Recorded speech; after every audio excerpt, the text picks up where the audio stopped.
Hi there, you're watching 10 minutes of BPTV News, brought to you by Bình Phước Television Station and Newspaper. I'm Bích Thủy with the latest news for today. State leader requests court be true source of support for people.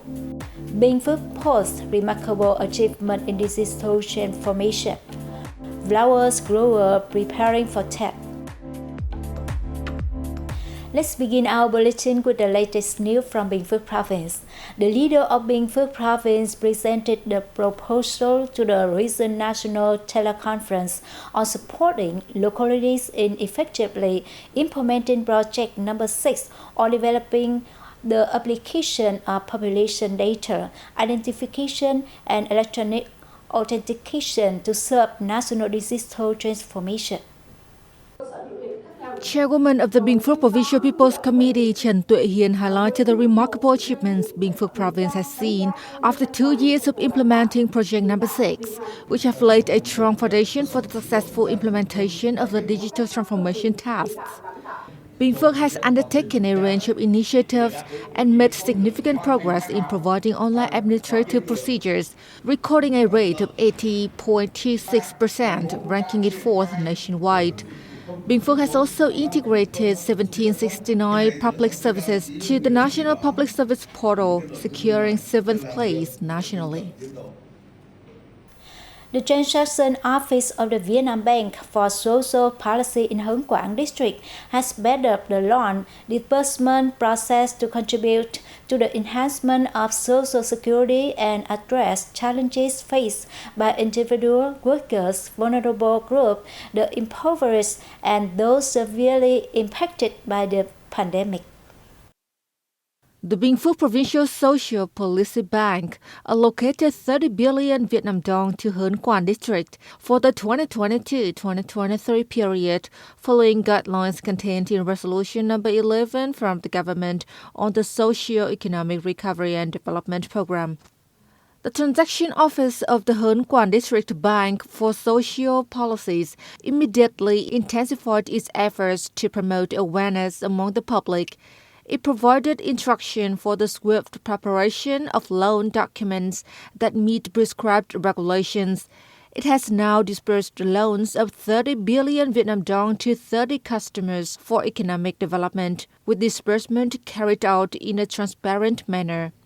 The timely disbursement of loans, in accordance with the Resolution 11 of the government, has provided essential support to individuals to help them overcome difficulties, recover production and business, especially after the impacts of the COVID-19 pandemic. This has in turn promoted the socio-economic development of the locality. Preparation to ensure the supply of flowers for the upcoming Lunar New Year Tết holiday are in full swing at flower gardens across Bình Phước Province, from planting to caring. The gardens began to plant signature local flowers for the Tết holiday during the 10th lunar month to make sure they will be in full bloom at Tết. Decorating the home with flowers during Tết is a beautiful tradition for every Vietnamese.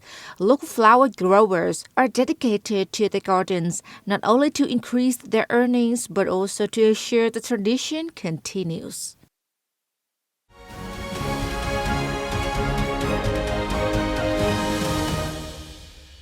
Moving on, we have the report on latest activity of Vietnamese leader.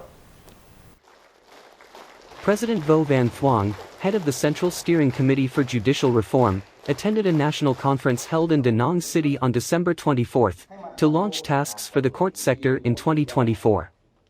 Officials reported that facing a continued increase of cases with higher complexity in 2023, courts at all levels have not only properly settled different types of cases, but also carried out judicial reform tasks, including enforcing the law on mediation and dialogue at court and holding trials via video conference.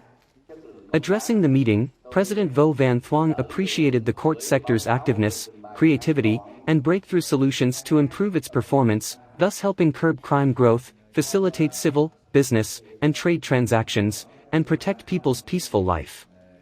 The president asked party committees and leaders of all level courts to step up judicial reform and ensure the independence of the judiciary.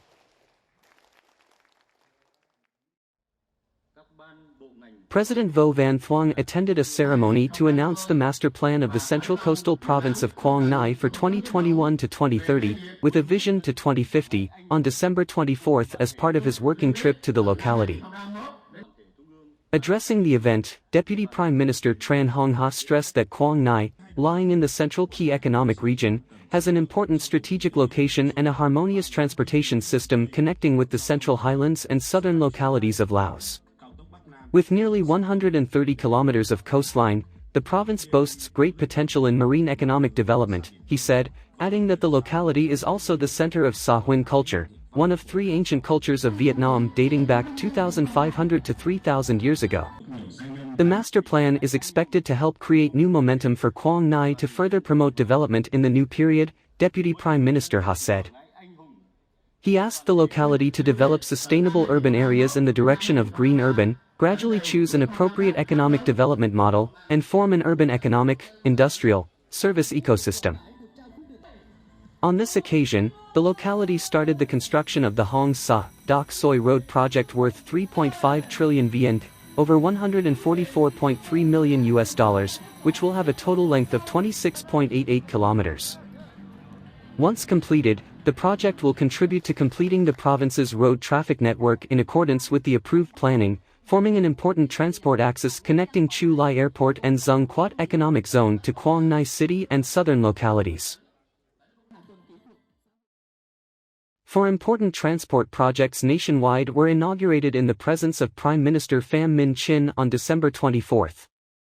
The inauguration ceremonies for Den Bien Airport, Tuan Quang, Phu Thong, and My Thuan, Kinder Expressways, and My Thuan 2 Bridge were held via video conference in the provinces accommodating the projects, namely the northwestern province of Den Bien, the northern province of Phu Thong, and the Mekong Delta provinces of Vinh Long and Tien Giang.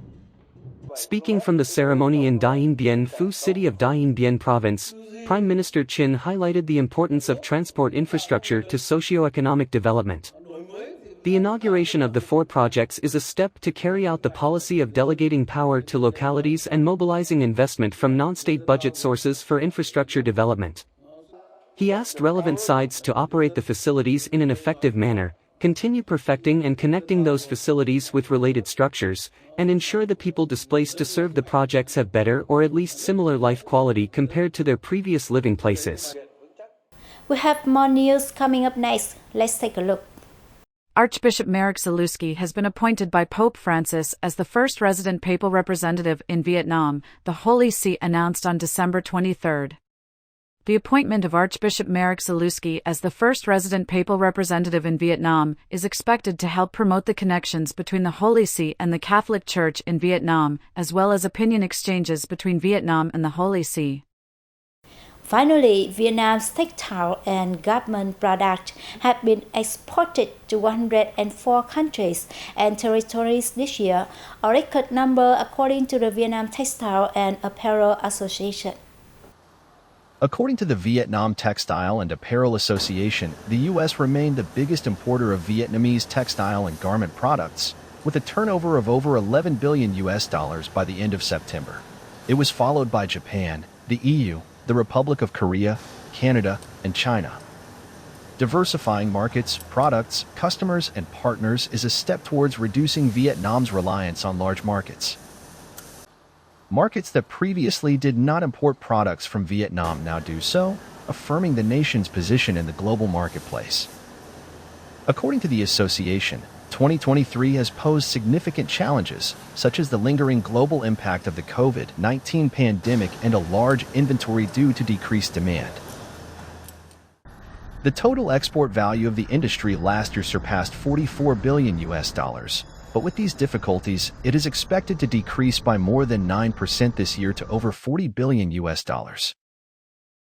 That is the end of our bulletin today. To rewatch this news, you can download BPTV Go or visit our website and YouTube channel. Thanks for staying with us and see you next time.